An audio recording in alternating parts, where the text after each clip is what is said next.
Pro Group Management, workers' comp that works for you.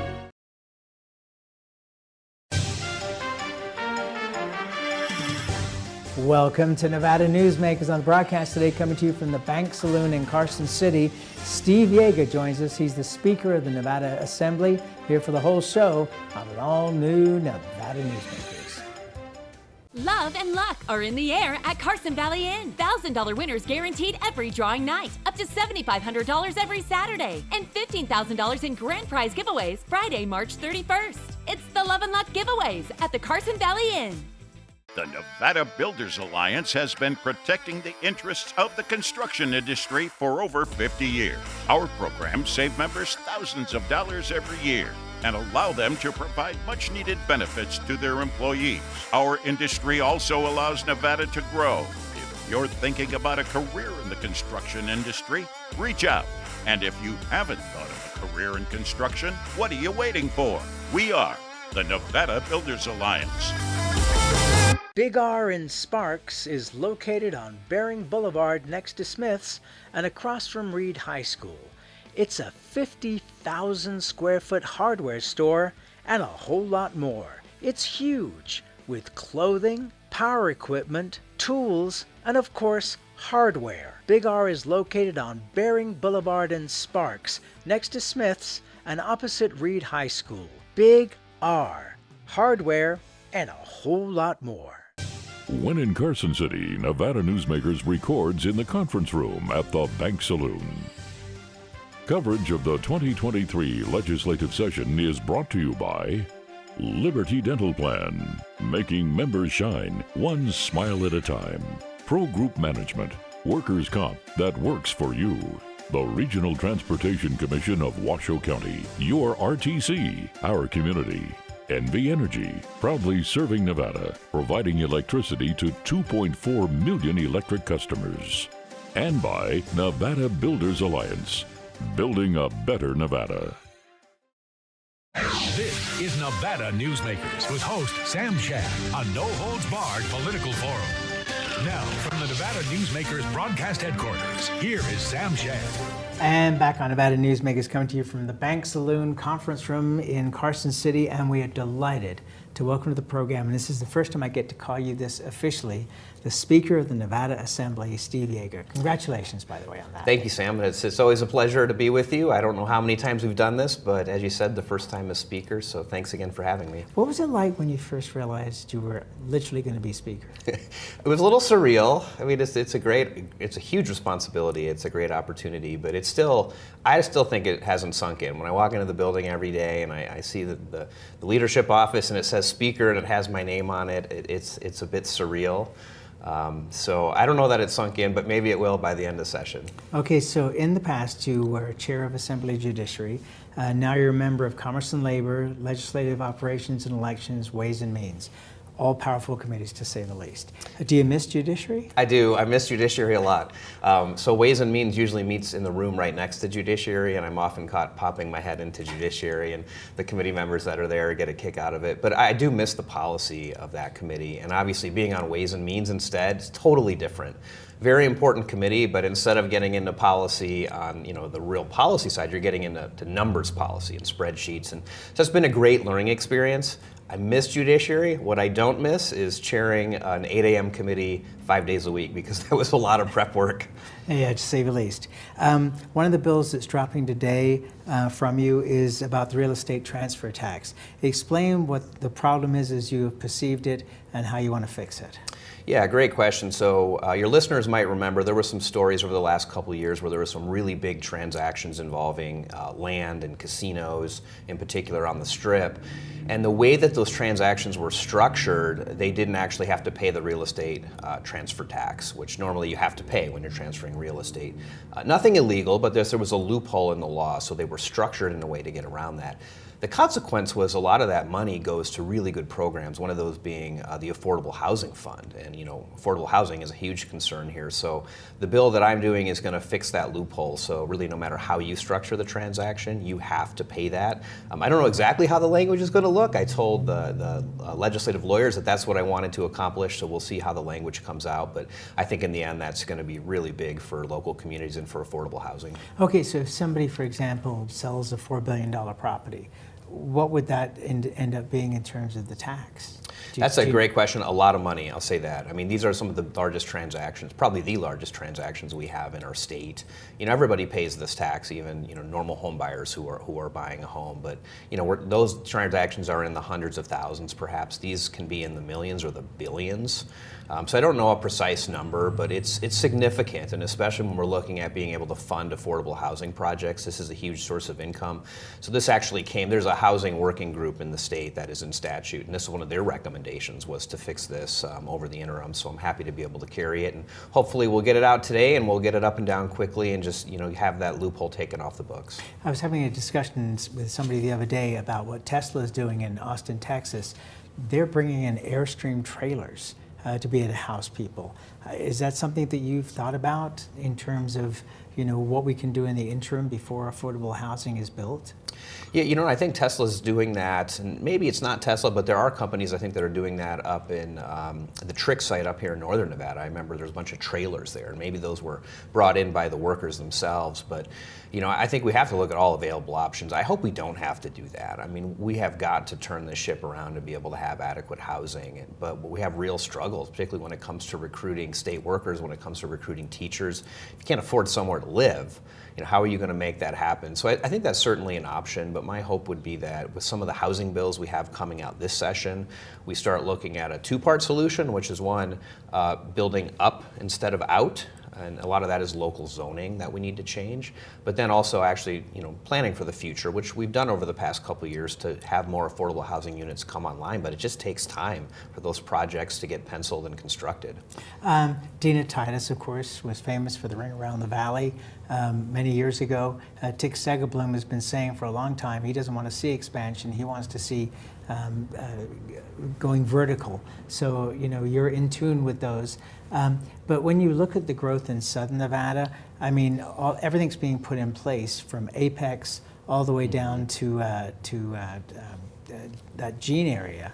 And so you're going to see that spread of business and housing going all the way down Las Vegas Boulevard towards Prim.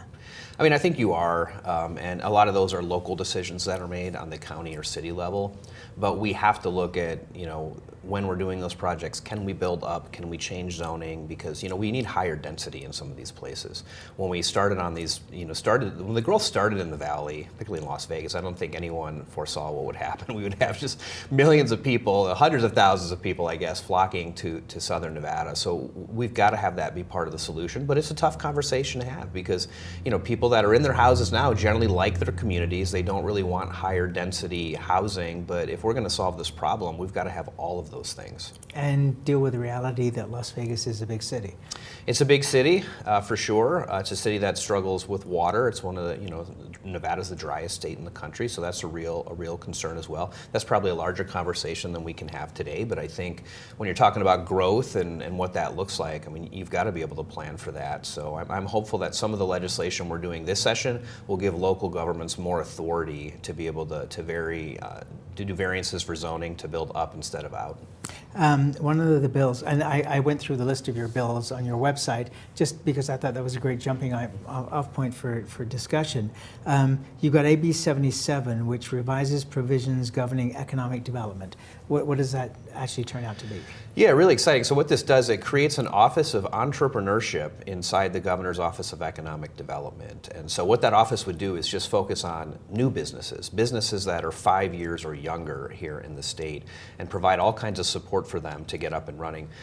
We do a good job supporting small businesses in the state, but we don't really have anything for new businesses. And when you look at our surrounding states, California and Silicon Valley has been really good at that for a long time. Utah's getting better at it. So essentially that would create an office that would house somebody for support, and also, I think this is really important, collect the data. How many new businesses do we have? How many state contracts do they get? Where are these businesses and what communities? So that really is the goal, is to create a dedicated office. We have other offices for small business support, but I think they would work in tandem, and this office would just be for those newest of new businesses who are trying to get their feet off the ground and trying to get a business established in the state. Would you be looking to attract businesses via this, or people who are already in state that would be able to benefit from it? Yeah, I think it would be both. There are a lot of in-state folks who have ideas, right? They just don't know how to launch them. And people tend to think of the tech sector. This doesn't have to be tech sector. This can be anything. This could be, I want to open a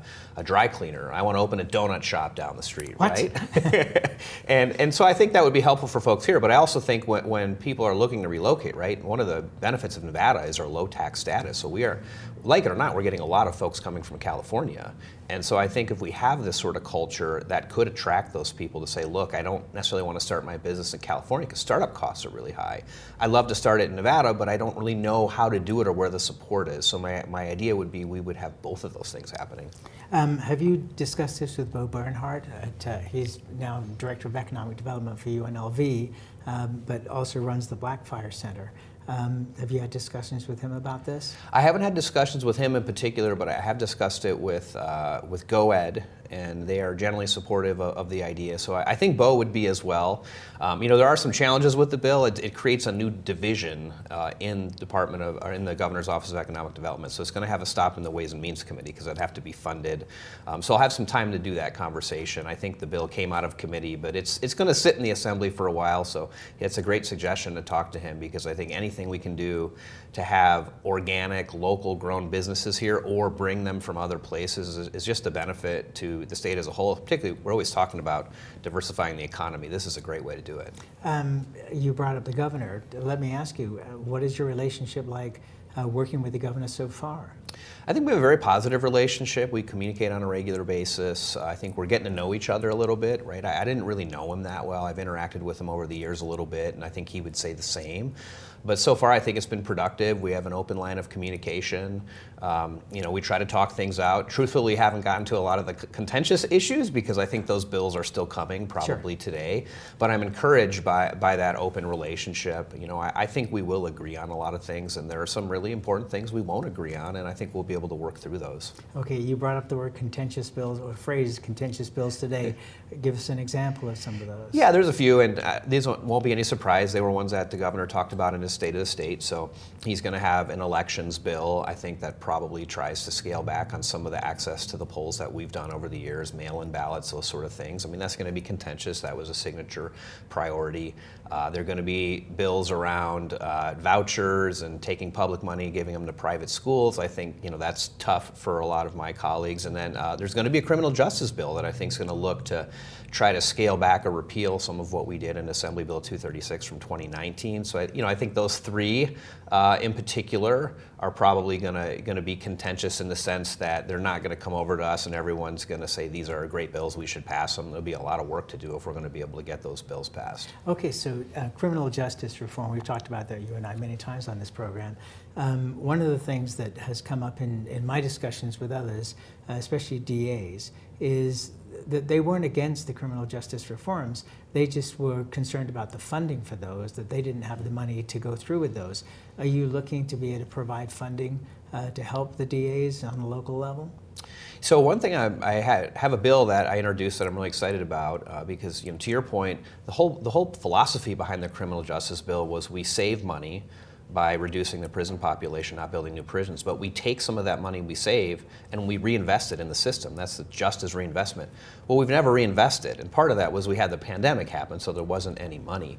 So this year I actually have a bill appropriating $3 million to what's called the Local Coordinating Council. So that was created by the bill, and it's a group of criminal justice stakeholders who would have access to that money and be able to grant it out to partner agencies, such as the DA, the public defender, parole and probation, specialty courts. But basically looking at the needs and where they are and being able to fund it. So I think if that bill gets up and down, that's a possibility to be able to fill some of those gaps. We've gotten grant money in the past nationally to help this criminal justice reform, and we actually did provide some of that to the district attorney's office to hire some folks. One of the other things that came up And as you know, the Retail Association is one of my proud sponsors, has been for 20 years.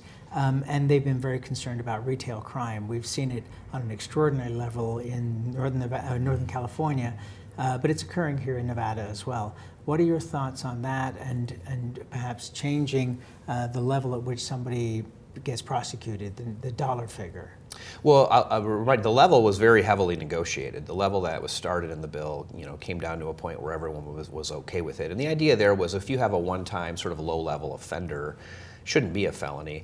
I think what the Retail Association is really worried about is organized retail theft. These rings. And so here's the good news. When we did the big criminal justice bill in 2019, most people forget we did a companion bill on organized retail theft, where we actually increased the penalties, reduced the threshold of what the aggregate total would have to be over a 60-day period, and we included internet fraud on that. So there are already very tough penalties in the law, and we increased those in 2019 to recognize that organized retail theft is different. It's different than your just sort of one-off theft. So I think those tools are there, and I know there's another bill I think that's being worked on with the Attorney General of the system. So certainly in that case, we need to go after the big guys, right? The people managing and organizing this stuff. So I think those tools are there, but I don't think it has to do with the threshold, because the threshold for that bill is an aggregate threshold of everybody involved in the organized retail effort, and it's already, I believe it's a Category B felony to do it. All right, and so you're not looking to bring down that dollar figure? I would have to see some evidence to suggest that there's a reason to. Texas and Wisconsin, both pretty Republican states, have a $2,500 threshold, which is double ours. So I think it's a nice talking point to say that lowering the threshold somehow led to more one-off theft, but I haven't seen any evidence to suggest that. And we picked that number precisely based on evidence from other states. So before I would look at changing that, I'd have to see some real evidence that it made any difference. One other quick point on that. Looking at what's been going on in San Francisco, where in Union Square last Christmas they had to bring in extra police to be able to deal with the organized retail crime. Does that concern you that it could travel across the border? Always concerned about what's going on in neighboring states, but I do think San Francisco has their sort of own unique set of challenges there. And I just haven't seen that here. I think particularly the place where you might expect to see that would be the Las Vegas Strip, and that's probably one of the most secure places in the state, if not the country. So I'll continue to watch for that, but I think we do have tools in place to combat organized retail theft. I think more of what we get here is the internet variety, or the larger sort of Lowe's and Home Depots out in the community. But we have the tools to find and prosecute those people already. All right, let's take a break. We'll come back more with the Speaker of the Assembly, Steve Yeager, after this timeout. Win some Leprechaun loot during the $75,000 all-cash Go Green giveaways. More than 150 winners in all. Find your pot of gold with $15,000 in weekly cash giveaways guaranteed. And $25,000 in grand prize giveaways, including a $15,000 cash top prize. It's a good time to win at Tamarack Casino. Located in the heart of Carson City, the Bank Saloon is a historic watering hole with a modern feel. With a variety of classic cocktails featuring Nevada spirits, space for private events, conferences, and an incredible atmosphere, the Bank Saloon offers a great location to work and play. Come visit us.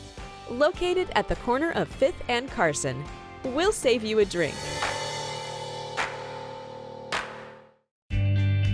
Pro Group Management is the place where companies can find workers' comp solutions that are designed to meet their specific business requirements. As regulations evolve, Pro Group takes a proactive approach to clear the path to make sure your business stays ahead of the curve. Knowing your workers' comp program is optimized, you can focus on other important matters related to your growing business. Pro Group Management, workers' comp that works for you. Like a traditional handmade basket, retail is woven into the fabric of life in Nevada. From big box to mom and pop, retail supports our communities in countless ways. Jobs for the disabled, team uniforms for kids, help for the elderly, and so much more. Retail employs over 1 in 10 workers. Retail supports Nevada, and we support retail. RANNV.org. Early in the morning or throughout the night, professional truck drivers are on the job, serving you, safely moving freight that's crucial to our economy. From the oldest industries to our newest innovators, from the exotic to the everyday, Trucks are everywhere, moving everything. Never afraid to embrace a future that makes Nevada and our nation stronger. Trucking moves America forward. It's a good time to win at Tamarack Casino. This is Nevada Newsmakers. And back on Nevada Newsmakers, we continue our conversation with Steve Yeager. He is the Speaker of the Nevada Assembly. SB 133 revises provisions relating to presidential electors. I'm thinking that this is concerning what happened with our last presidential election. Yeah, this is a bill brought by Senator Skip Daly, who used to be one of my colleagues in the Assembly, and basically it criminalizes these fake elector schemes. You remember from last election, we had people that were like pretending to be actual presidential electors, and they weren't legitimate, so that actually makes it a crime. It may be a crime now, but it's unclear in the law. So this definitively says, look, if you're trying to do these sort of things to undermine our democracy, you're going to be facing potential felony prosecution. I hope this is something we never have to use, but I think having it on the books is an important deterrent. Are you comfortable that our elections are secure? I am. Yeah, I think we have some of the most safe and secure elections in the country. You know, if you look at our last 4 Secretary of States, including the one we have now, we have 2 Democrats and 2 Republicans. And I think Nevada has been a national model for how we do it. We've had very little evidence of any election fraud. I can remember a couple one-off cases that were prosecuted, I think both by Republicans who tried to vote twice or tried to vote for a dead person. So I'm comfortable with that. I understand people would like the results quicker, but we are a competitive state, and so it takes time to get things right and to make sure that, you know, we're actually verifying every single signature. And so to me, that's a blessing that it takes some time. Okay, but would you be okay with moving up the date so that everything is concluded on Election Day, or within 24 hours of Election Day? Well, I don't think it's warranted, and I don't think it would make a difference, because Really? Here's the truth. Not that many ballots come in after Election Day in the mail. The biggest amount are the drop-off ballots, people that are dropping their ballots off at election sites, and these are dropping off of the mail-in ballots. Those have to be processed and go through a quality control. So I mean, I think we're talking 40 or 50,000 that were dropped off in Clark County. It's always going to take 3 or 4 days, just in terms of capacity to be able to go through the quality control checks. And then, in addition to that, when those signatures come back as not matching, which is a good thing, right? We want to know that. There has to be a period of time where the voter can come in and cure that signature. So I don't think it would make a difference. And I think if we're going to say, look, it has to be Election Day, it makes sense to me that if it's postmarked Election Day, that would help. I do think the Secretary of State's working on a top-down voter system. We're providing some funding. I think that'll cut a couple of days off at the end. But as long as we're going to have mail-in ballots and the ability to drop them off on Election Day, we are not going to have results on Election Day in our most competitive races. And that's because, to your point, we're trying to make sure it's quality, it's safe, and it's secure. Okay, is there going to be a big fight over ballot harvesting? I don't think so. I don't think it's a problem. Again, we have that quality control where there has to be a signature, and I know they like to use the phrase ballot harvesting, but I view it more as you can take your neighbor or your friends or your family member's ballot and drop it off for them. So, I mean, there could be legislation around that, but I just don't see it as an issue here in the state. All right, let's take another break. We'll be back with the Speaker after this time out. What do you count on? You count on your power every day. At NV Energy, we've always powered what's important to you. But we're not looking at the past. We're focused on the future. While our standards are high, our rates will remain low. And our commitment to renewables isn't just meeting standards, but leading the way. Because you can count on more than just your power. You can count on the company who brings it to you. That's our promise. You can count on it. The Do It Right guys at Nevada Heating have one mission. Your furnace breaks down today, we fix it today. Why freeze for days while your furnace is down when Nevada Heating can get the job done today and you can get warm again? For nearly 50 years, locally owned Nevada Heating has been getting the job done right. Call today at 323-5585 and we'll fix it today. That's 323-5585 or online at nevadaheating.com.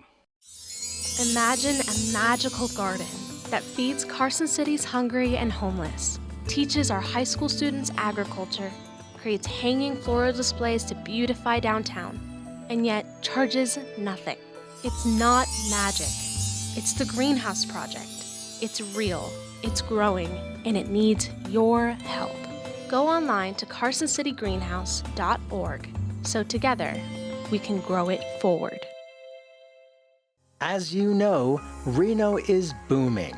Toll's development company is helping it grow with insightful design and development, building community with every project, adding beauty, adding excitement, emphasizing our shared humanity.